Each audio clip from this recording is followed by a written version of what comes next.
Hey y'all, Kathryn here with Ukulele Wine Time. Let's play an F major chord on your ukulele. So to do this, we need peace sign fingers. So this is just a 2-finger chord.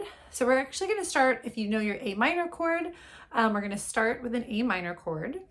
And that is just your second finger or middle finger on the second fret, 1, 2, on your G string, which is closest to your face. Then with your first finger, first fret, you're going to play on the E string. So skip a string in the middle of those. And that is our F major chord.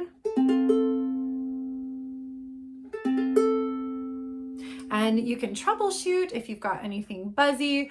Make sure you're pushing all the way down to the wood with your fingertips. If your nails are a little bit long, that could be causing some buzzing or not allowing you to push all the way down.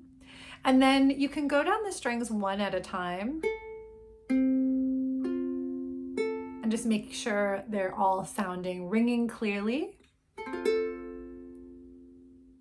Let's talk about the notes that make up the F major chord. F, A, and C. So those are single notes or single pitches. When played together, they create the F major chord sound. So a chord is multiple notes played together. So let's see what we're actually playing here on our instrument. So the first string here, this is an A, so that's a whole step up from G. So there you're playing an A.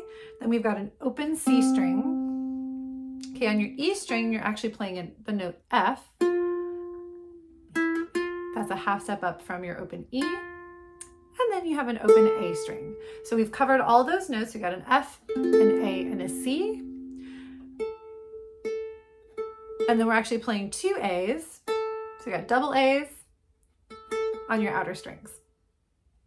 All right, I hope you found this video helpful in learning how to play an F major chord on your ukulele. Once again, my name is Kathryn. I will see you in the next video. Cheers. Ukulele wine time.